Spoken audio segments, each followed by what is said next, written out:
好，川普說他的生日願望呢，是他說要高喊世界和平，但是轉頭卻下令轟炸伊朗。非常的諷刺哦，心中只有自己不顧人哦。這一位跛腳總統川普是否當定了呢？這是來自於外媒的報道。等一下我們一起來做關心。這個週末，也就是6月14號這一天，就是川普的80歲生日了。大家好奇說他的生日願望是什麼？那他自己也說了，他的生日願望80歲這一天，他說就是世界和平。這話才一說完，他就立刻在當天晚上對這個伊朗進行了轟炸。那川普其實呢一直說他要世界和平。我們看到在2026年以來，他其實即使一直說自己是和平總統、和平締造者，還說呢自己應該要拿諾貝爾和平獎。但是我們看到他發動了多起的軍事的行動，不管是1月份針對於委內瑞拉的這一場行動，擄走了總統馬杜洛，或者是2月底到現在爆發的已經達到了100多天的史詩怒火行動的美伊戰爭，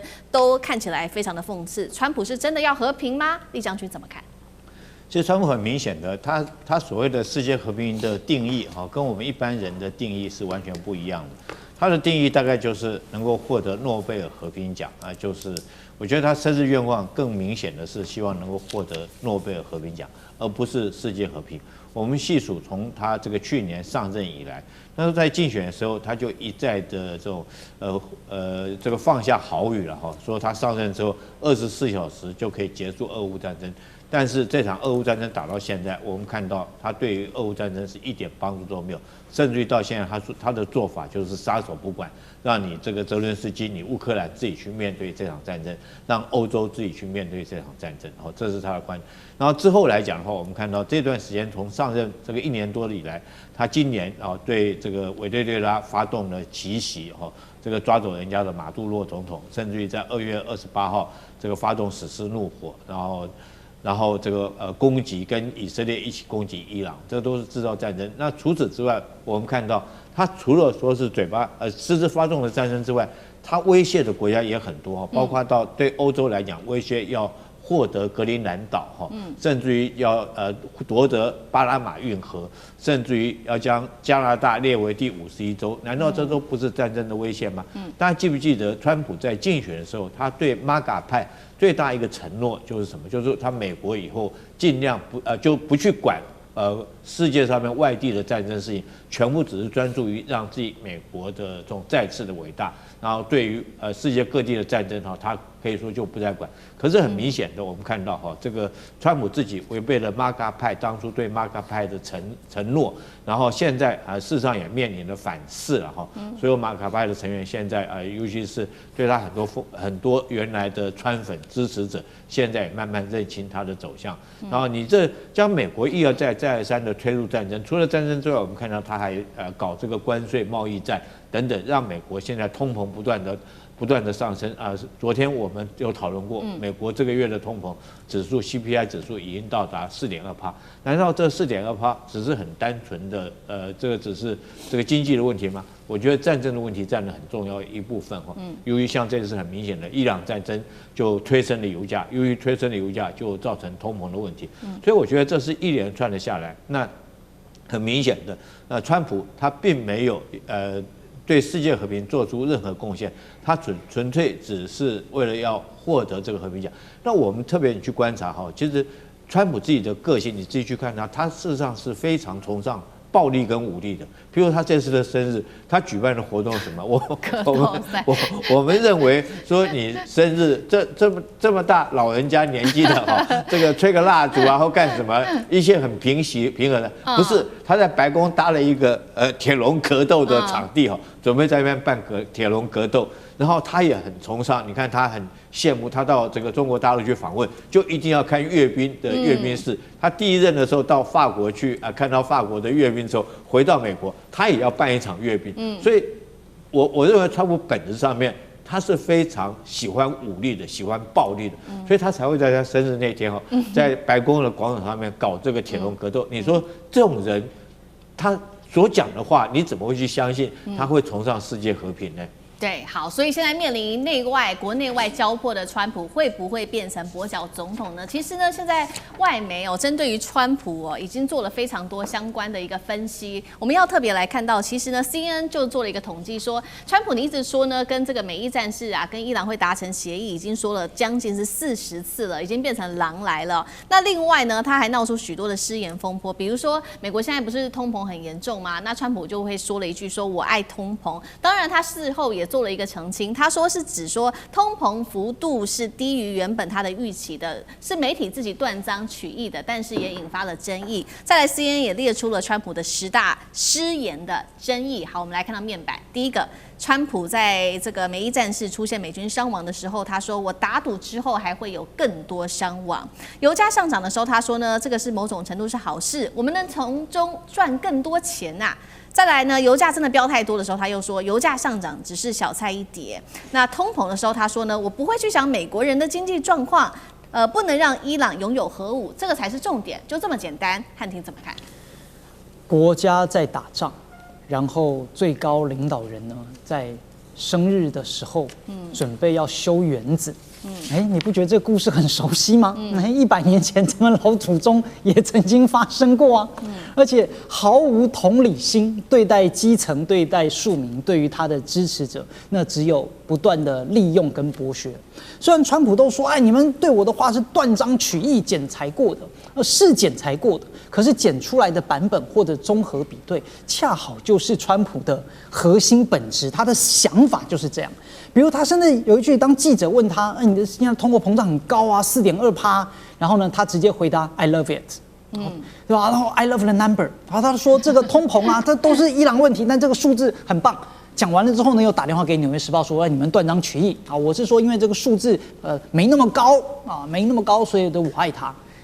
不是啊，一般的正常政治人物聽到數字很高，就會覺得說什麼？就說我們理解民眾痛苦啊，我們在處理。沒有記者會去強迫他用 love 這個字，對，沒有人能夠逼他一定要說我愛死通膨這個數字。所以呢，他的本意是啥？就他是在好大喜功，他是希望在詞彙上就已經展現了他的優先級是啥？他根本沒有把老百姓的苦難當成一回事情。同樣的，所以軍人死傷，他說未來還會有更多。他就已經預告說接下來還要繼續死人，而且他也預告了不要逼他來收手。同樣的，油價上漲，正常的領導人也要講說，好，我們會處理啊，我們苦民所苦啊，這是我們的不對。沒有，他就覺得很開心啊，這個我們可以賺很多錢啊，甚至他講說我不會去想美國人的經濟狀況，所以這都表示在他目前的戰略方向跟目標，都認為現在民眾的痛苦，只要戰爭結束，只要他勝利，這個就是要從中付出的代價。你們最後還要感謝我，因為我完成了了不起的任務。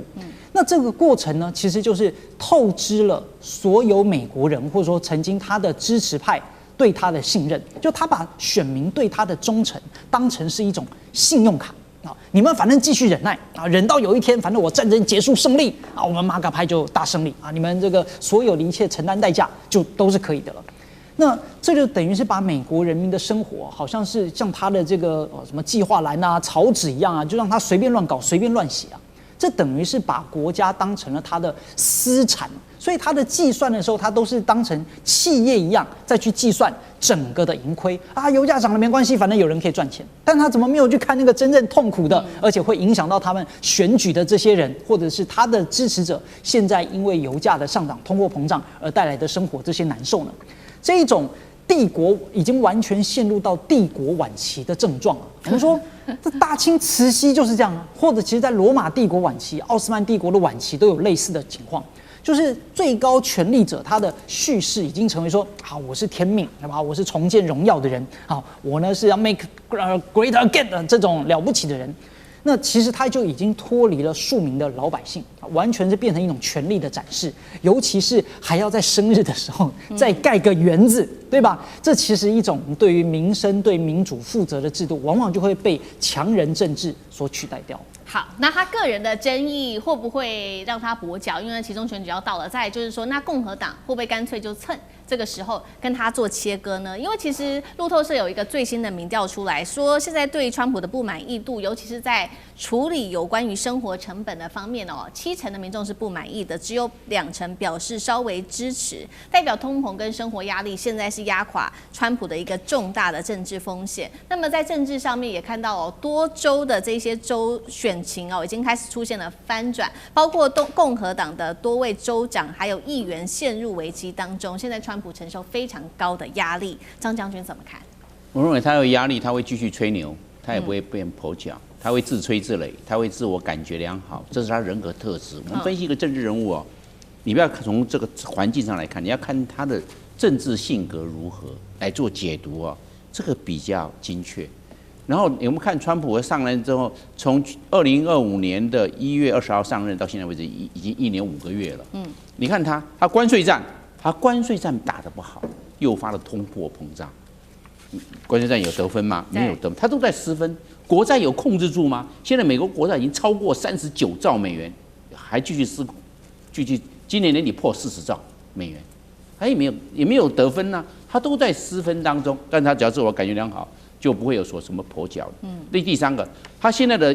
因為關稅戰誘發的通貨膨脹已經到達年增率，這上個月已經到了4.2%，這很難受的，因為伊朗戰爭還沒有結束啊，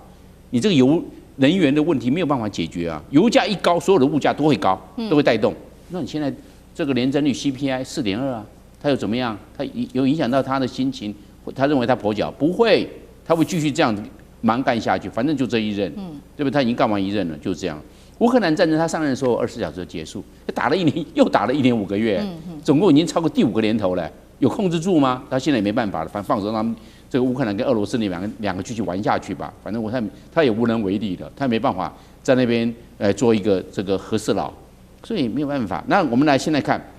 他這一次對伊朗的動武，所以对伊朗動武有達成他戰略目標嗎？反而變成Taco大王去了。Taco啊，一直在那邊講說，今天晚上已經談好了，結果今天晚上談好，明天又彼此又互轟了，對，又打他的雷達戰了，他又在轟他的那個美軍基地了，都這樣，有沒有是吧？所以伊朗戰争也沒有都沒得分。那我們現在看，回到他美國國內經濟，美國的現在的貧窮人口在2026年6月。現在是3680萬人做貧窮線。什麼叫做貧窮線？就是我一個人，如果是住一個人的話，我的年收入是15960塊美元，沒有達到這一個，你就是貧窮。就這樣子，3680萬人是這樣。你看窮人那麼多，還增加嘞。他上來並沒有改善經濟的，所以這樣子，他這個已經沒辦法在這方面得分。我們看以色列去打這個加薩走廊，去打巴勒斯坦哈馬斯組織，現在又打這個我們叫做黎巴嫩的那個南部地區，失控，川普沒辦法控制到納坦雅胡，沒辦法，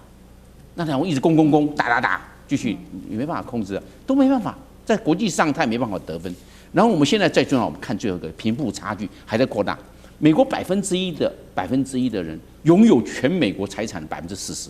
你其他99%啊，你就是拿了60%了。是這樣子，你看這貧富差距那麼大，你前面1/2的人擁有美國的財產的97.5%，你後面的50%，那麼多人，你只有2%，對，2.5%，窮哈哈的怎麼過日子？所以美國貧富差距它也沒有控制，等等，你從 CPI 一直到美國的這種貧富差距，是在一種失控的狀態，經濟表現不好，乏善可陳，所以我認為川普他會自我感覺良好下去。好，謝謝張將軍。那我們休息一下，馬上回來。地緣政治、美中之爭、戰略價值、強權崛起、小國生存，